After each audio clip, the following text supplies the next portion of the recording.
தாழ்த்தப்பட்ட மக்களின் குரலாக ஒலித்து 100க்கும் மேற்பட்ட சட்டம் பயில தூணாக இருந்தவர், தமிழ்நாட்டின் வலுவான தாழ்த்தப்பட்ட அரசியல் தலைவராக வலம் வந்த ஆம்ஸ்ட்ராங் யார் என்பதை இந்த தொகுப்பில் பார்க்கலாம்.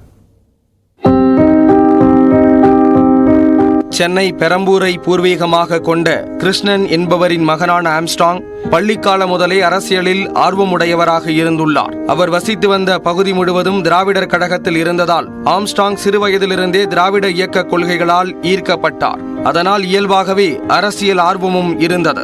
விளிம்பு நிலை மக்களின் உரிமைகளை பாதுகாக்கும் லட்சியத்துடன் திருப்பதி வெங்கடேஸ்வரா பல்கலைக்கழகத்தில் சட்டம் படித்தார். 2000ஆம் ஆண்டு முதல் ஆம்ஸ்ட்ராங் தீவிர அரசியலில் ஈடுபட்டு வந்தார். முதலில் பூவை மூர்த்தியின் தலைமையை ஏற்று புரட்சி பாரதம் கட்சியில் இணைந்தார். பின்னர் பூவை மூர்த்தி மறைவுக்கு பிறகு அக்கட்சியிலிருந்து விலகி தனித்து செயல்பட்டு வந்தார். அம்பேத்கர் கொள்கைகளால் ஈர்க்கப்பட்ட ஆம்ஸ்ட்ராங் 2006ஆம் ஆண்டு டாக்டர் பீமாராவ் தலித் அசோசியேஷன் என்ற அமைப்பை உருவாக்கினார். அதே ஆண்டு சென்னை மாநகராட்சியின் 99வது வார்டில் போட்டியிட்டு மாமன்ற உறுப்பினராக தேர்வானார். ஆனால் ஆம்ஸ்ட்ராங் வெற்றி பெற்றது செல்லாது என நீதிமன்றத்தில் வழக்கு தொடரப்பட்டது. 6 மாதங்களுக்கு பிறகு அவர் வெற்றி பெற்றதாக அறிவிக்கப்பட்டது.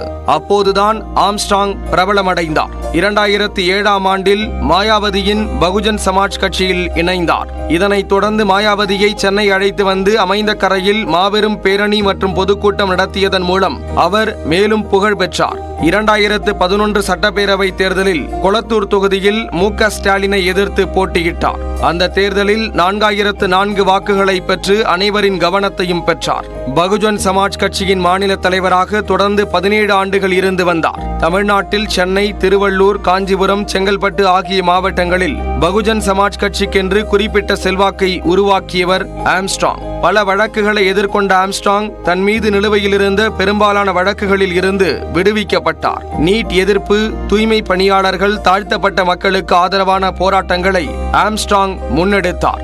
ஏராளமான தாழ்த்தப்பட்ட மக்கள் சட்டம் படிக்க உதவினார். ஒவ்வொரு ஆண்டும் 100க்கும் மேற்பட்டோருக்கு சட்டக்கல்லூரிகளில் சட்டம் படிக்க உதவி வந்தார். பட்டியலின மக்களின் சமூக விடுதலை, கல்வியின் அவசியம், அவர்களுக்கு அரசியலமைப்பு அளித்துள்ள உரிமை ஆகியவற்றை மேடைகளில் முழங்கியவர் ஆம்ஸ்ட்ராங். தமிழ்நாட்டில் தலித் அரசியலை தீவிரமாக பேசிய ஆம்ஸ்ட்ராங் அம்பேத்கரிய வழியில் பௌத்த மதத்தை தழுவி பௌத்த நிகழ்வுகளை முன்னெடுத்தார். தலித் அரசியல் இயக்கங்கள் நடத்திய பௌத்த நிகழ்வுகளில் கலந்து கொண்டு பேசினார். சென்னை பெரம்பூரில் தான் வசித்து வந்த வீட்டிற்கு அருகில் பௌத்த விகாரம் ஒன்றை கட்டியவர். தமிழ்நாட்டின் வலுவான தாழ்த்தப்பட்ட அரசியல் தலைவராக வலம் வந்த ஆம்ஸ்ட்ராங் திமுக, அதிமுக உள்ளிட்ட கட்சிகளின் மீது கடுமையான விமர்சனங்களையும் முன்வைத்து வந்தார்.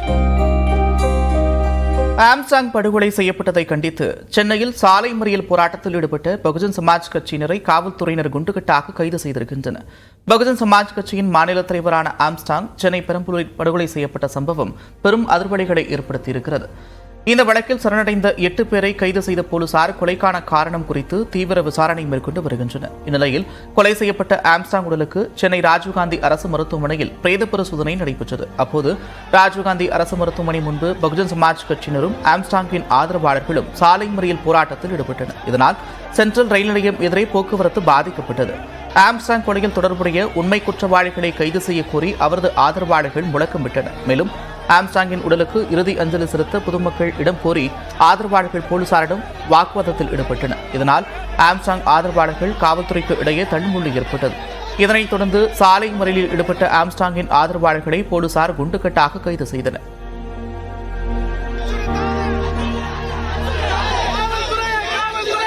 மாநில தலைவர் ஆம்ஸ்ட்ராங்கின் குடும்பத்தினரை நாளை சந்தித்து ஆறுதல் கூற இருப்பதாக அக்கட்சியின் தேசிய தலைவர் மாயாவதி தெரிவித்திருக்கிறார். தனது எக்ஸ் பக்கத்தில் பதிவிட்டுள்ள மாயாவதி, தமிழக பகுஜன் சமாஜ் கட்சியின் கடின உழைப்பாடையும் அர்ப்பணிப்பும் உள்ள தலைவருமான ஆம்ஸ்ட்ராங் சென்னையில் உள்ள அவரது இல்லத்திற்கு வெளியே படுகொலை செய்யப்பட்ட சம்பவம் சமூகம் முழுவதும் சோகத்தையும் சீற்றத்தையும் ஏற்படுத்தியிருப்பதாக குறிப்பிட்டுள்ளார். இதுபோன்ற சம்பவங்கள் மேலும் தடுக்கப்படுவதற்காக அரசு உடனடியாக கடுமையான நடவடிக்கை எடுக்க வேண்டும் என்று வலியுறுத்தியிருக்கிறார். மிகவும் சோகமான இந்த சம்பவத்தின் தீவிரத்தை கருத்தில் கொண்டு நாளை காலை சென்னை வந்து ஆம்ஸ்ட்ராங்கிற்கு அஞ்சலி செலுத்தவும், பாதிக்கப்பட்ட அவரது குடும்பத்தினரை சந்தித்து ஆறுதல் கூற திட்டமிட்டிருப்பதாகவும் அனைவரும் அமைதி காக்க வேண்டும் என்றும் மாயாவதி தெரிவித்திருக்கிறார். பகுஜன் சமாஜ் கட்சியின் மாநில தலைவர் ஆம்ஸ்ட்ராங் கொடூரமான முறையில் கொலை செய்யப்பட்ட சம்பவம் அதிர்ச்சி அளிப்பதாக காங்கிரஸ் எம்பியும் மக்களவை எதிர்க்கட்சித் தலைவருமான ராகுல் காந்தி தெரிவித்திருக்கிறார். தனது எக்ஸ் பக்கத்தில் பதிவிட்டுள்ள அவர் ஆம்ஸ்ட்ராங்கின் குடும்பத்தினருக்கும் நண்பர்களுக்கும் ஆதரவாளர்களுக்கும் தனது ஆழ்ந்த இரங்கலை தெரிவித்துக் கொள்வதாக குறிப்பிட்டுள்ளார். தமிழ்நாடு காங்கிரஸ் கமிட்டி தலைவர் தமிழ்நாடு அரசுடன் தொடர்ந்து தொடர்பில் உள்ளதாக சுட்டிக்காட்டியுள்ள ராகுல் காந்தி, குற்றவாளிகள் விரைவில் சட்டத்தின் முன்பு நிறுத்தப்படுவதை மாநில அரசு உறுதி செய்யும் என்று தான் நம்புவதாகவும் தெரிவித்துள்ளார்.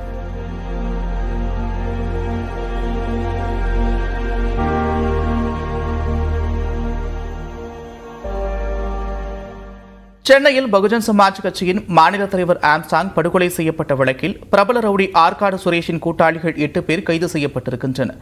அண்ணனின் பிறந்த நாளுக்காக காத்திருந்து பழித்திருத்திருக்கிறார் தம்பி. கொலை நடந்தபோது ஆம்ஸ்ட்ராங்கின் கைத்துப்பாக்கி எங்கே போனது என்பது தொடர்பாக விவரிக்கிறது இந்த தொகுப்பு.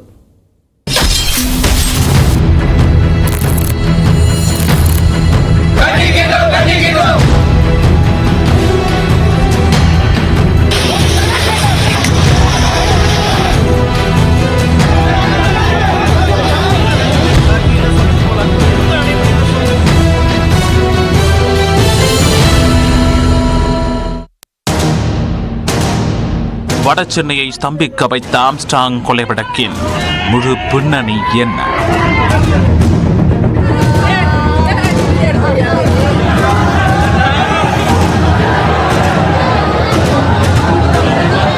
பகுஜன் சமாஜ் கட்சியின் மாநில தலைவரான ஆம்ஸ்ட்ராங் சென்னை பெரம்பூர் பகுதியில் தான் வசிக்கும் வீட்டின் அருகே இருந்தபோது வெட்டி படுகொலை செய்யப்பட்டார்.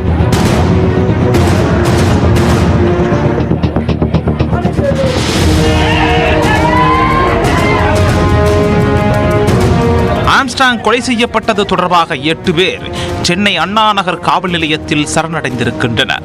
சரணடைந்த பொன்னை பாலு, அருள், செல்வராஜ், மணிவண்ணன், திருமலா, ராமு, சந்தோஷ், திருவேங்கடம் ஆகிய 8 பேரையும் கைது செய்து நடத்திய விசாரணையில் பல அதிர்ச்சி தகவல்கள் வெளிவந்தன.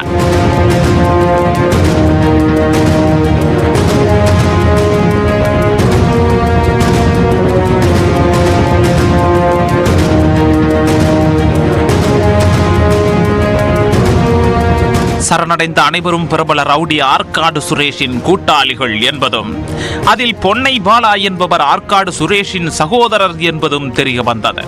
ஆம்ஸ்ட்ராங்கிற்கும் ஆற்காடு சுரேஷுக்கும் மோதல் ஏற்படுவதற்கு ஆருத்ரா நிதி நிறுவன மோசடி ஒரு காரணமாக இருந்துள்ளது.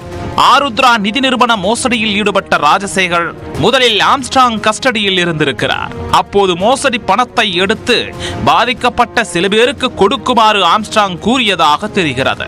இதனால் ராஜசேகர் பிரபல ரவுடி ஆற்காடு சுரேஷின் ஆதரவை தேடிச் சென்று விட்டார். இது தொடர்பாக ஆம்ஸ்ட்ராங் ஆதரவாளரான ஒத்தக்கண்ணு ஜெயபால் என்பவர் ஆற்காடு சுரேஷை சந்தித்து பேச அவர்கள் இருவருக்கும் இடையே பிரச்சனை ஏற்பட்டிருக்கிறது.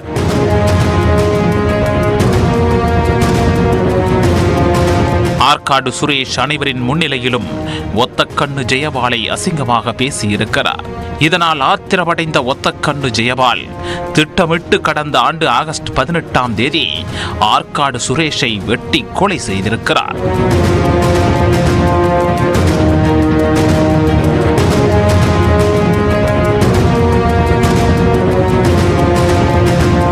இந்த வழக்கில் ஒத்தக்கண்ணு ஜெயபால் கைது செய்யப்பட்டு சிறையில் அடைக்கப்பட்டுள்ளார். ஆற்காடு சுரேஷ் கொலைக்கும் ஆம்ஸ்ட்ராங்கிற்கும் தொடர்பு இருப்பதாகவும் அவரையும் கைது செய்ய வேண்டும் என்றும் சுரேஷின் ஆதரவாளர்கள் போராட்டம் நடத்தினர். ஆனால் ஆற்காடு சுரேஷ் கொலைக்கும் ஆம்ஸ்ட்ராங்கிற்கும் தொடர்பில்லை என்று போலீசார் தெரிவித்துவிட்டனர். இதனால் ஆத்திரமடைந்த ஆற்காடு சுரேஷின் தம்பி பொன்னை பாலா மற்றும் அவரது ஆதரவாளர்கள் ஆம்ஸ்ட்ராங்கை கொலை செய்ய திட்டம் போட்டுள்ளனர். பல நாட்களாக ஆம்ஸ்ட்ராங்கை நோட்டம் பார்த்து வந்த இந்த கும்பல் ஆற்காடு சுரேஷின் பிறந்த நாளான ஜூலை 5ஆம் தேதி அன்று ஆம்ஸ்ட்ராங்கை வெட்டி கொலை செய்துள்ளனர்.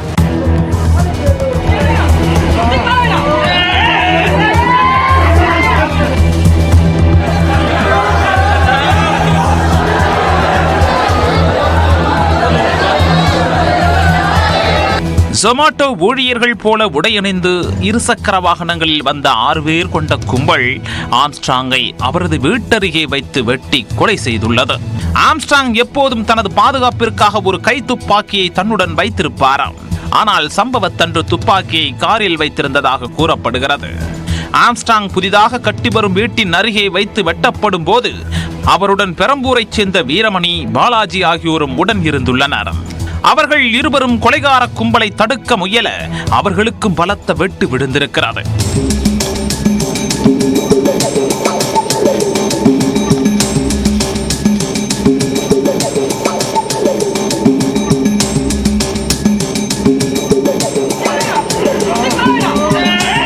ஆம்ஸ்ட்ராங் கொலை குறித்து ஆற்காடு சுரேஷின் சகோதரர் பாலு வாக்குமூலம் அளித்துள்ளார். அதில் தனது அண்ணன் ஆற்காடு சுரேஷ் கொலைக்கு ஆம்ஸ்ட்ராங் தான் காரணம் என தெரிவித்திருக்கிறார். அத்துடன் தன்னையும் கொலை செய்து விடுவதாக ஆம்ஸ்ட்ராங் மிரட்டி வந்ததாகவும், இதனால் தனது மனைவி தன்னை விட்டு பிரிந்து சென்று விட்டதாகவும் பாலு கூறியிருக்கிறார். தனது அண்ணன் கொலைக்கு பழிதீர்க்கவும் தன்னுடைய உயிரை காப்பாற்றிக் கொள்ளவுமே ஆம்ஸ்ட்ராங்கை கொலை செய்ததாக பாலு வாக்குமூலம் அளித்திருக்கிறார்.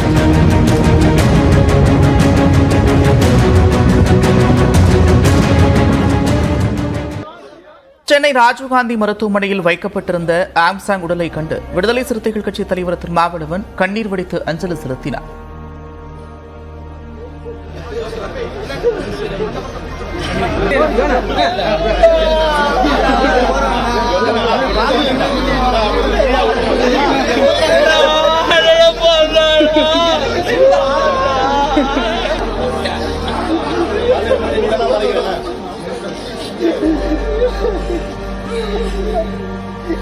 அப்போது உடன் இருந்த திரைப்பட இயக்குனர் பாரஞ்சித்தும் கண்ணீர் சிந்தி கதறி எழுதார்.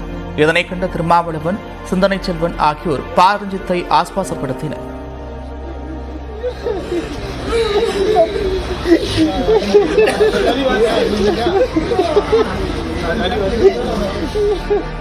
பின்னர் செய்தியாளர்களிடம் பேசிய விடுதலை சிறுத்தைகள் கட்சியின் தலைவர் திருமாவளவன், ஆம்ஸ்ட்ராங் கொலை வழக்கில் சரணடைந்தவர்கள் உண்மையான குற்றவாளிகள் அல்ல என்று தெரிவித்தார். பெரம்பூர் பிஎஸ்பி கட்சி வளாகத்தில் ஆம்ஸ்ட்ராங் உடலை அடக்கம் செய்ய அனுமதி வழங்க வேண்டும் என்றும் கோரிக்கை விடுத்தார். அரசியல் தலைவர் அவருடைய இல்லத்தருகேயே கொல்லப்பட்டிருக்கிறார். இது காவல்துறைக்கும் தமிழ்நாடு அரசுக்கும் விடுக்கப்பட்டிருக்கிற ஒரு சவால். இந்த கொலையின் பின்னணியில் உள்ள உண்மையான குற்றவாளிகளை கண்டறிவதற்கு உரிய நடவடிக்கைகளை மேற்கொள்ள வேண்டும். அவர்களை கைது செய்ய வேண்டும். இப்போது சரணடைந்திருப்பவர்கள் உண்மையான குற்றவாளிகள் இல்லை. அந்த கொலையில் சம்பந்தப்பட்டவர்கள், அவர்களை தூண்டிவிட்டவர்கள் அனைவரும் கைது செய்யப்பட வேண்டும். ஆகவே சரணடைந்தவர்களை கைது செய்துவிட்டோம் என்ற அளவில் புலன் விசாரணையை நிறுத்திக் கொள்ளக்கூடாது. புதிய குற்றவியல் சட்டங்களுக்கு எதிராக திமுக வழக்கறிஞர் அணியினர் சென்னையில் உண்ணாவிரத போராட்டத்தில் ஈடுபட்டனர். இந்திய தண்டனை சட்டம், இந்திய குற்றவியல் நடைமுறை சட்டம், இந்திய சாட்சிய சட்டம் ஆகியவற்றின் மாற்றங்கள் செய்து புதிதாக பாரதிய நியாய சன்ஹிதா, பாரதிய நாகரிக் சுரக்ஷா சன்ஹிதா, பாரதிய சாட்சிய அநியம் என்ற பெயரில் மத்திய அரசு புதிய சட்டங்கள் கொண்டு வந்திருக்கிறது. இதனை திரும்பப் பெற வலியுறுத்தி திமுக வழக்கறிஞர் அணியினர் சென்னை எழும்பூர் ராஜரத்னம் மைதானத்தில் உண்ணாவிரத போராட்டத்தில் ஈடுபட்டனர். இந்த போராட்டத்தில் திமுக பொதுச் செயலாளர் துரைமுருகன், அமைப்பு செயலாளர் RS பாரதி, இந்திய கம்யூனிஸ்ட் கட்சியின் மாநில செயலாளர் முத்தரசன், மார்க்சிஸ்ட் கம்யூனிஸ்ட் கட்சியின் மாநில செயலாளர் K பாலகிருஷ்ணன் உள்ளிட்டோர் கலந்து கொண்டனர். மேலும் திமுக வழக்கறிஞர் அணியைச் சேர்ந்த ஏராளமானோர் உண்ணாவிரத போராட்டத்தில் பங்கேற்றனர்.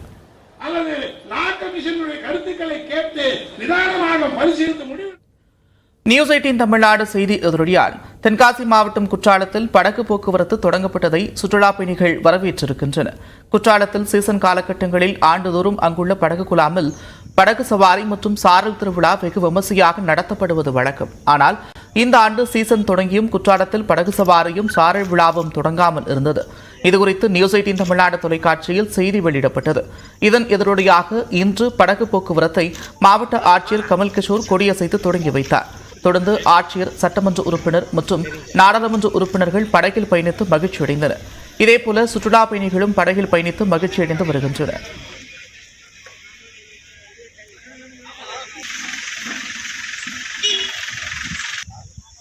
இங்கே குற்றாலமில் போட் ஹவுஸ் ஓப்பன் பண்ணியிருக்காங்க இன்னைக்கு. அது நல்லா ஜாலியாக இருந்தது இந்த எக்ஸ்பீரியன்ஸ். குற்றாலம் ஃபால்ஸ்லாம் போயிட்டு வருவோம். இப்போது இங்கே போட்டிங் வந்து ரொம்ப நியூவாகவும் நல்ல ரெக்ரியேஷ்னலாகவும் இருந்துச்சு. தேங்க்ஸ் டு நியூஸ் 18 நேற்றுக்கு கூட அவங்க டெலிகாஸ்ட் பண்ணியிருந்தாங்க இந்த மாதிரி போட்டிங் ஓப்பன் பண்ணால் நல்லாயிருக்கும்னு. It was really enjoyable. படகு குழாமில் 2 நபர்கள் மிதிப்படகு, 4 நபர்கள் மிதிப்படகு மற்றும் 4 நபர்கள் துடுப்பு படகு உள்ளிட்ட 31 படகுகள் இருப்பதாக மாவட்ட ஆட்சியர் தெரிவித்துள்ளார்.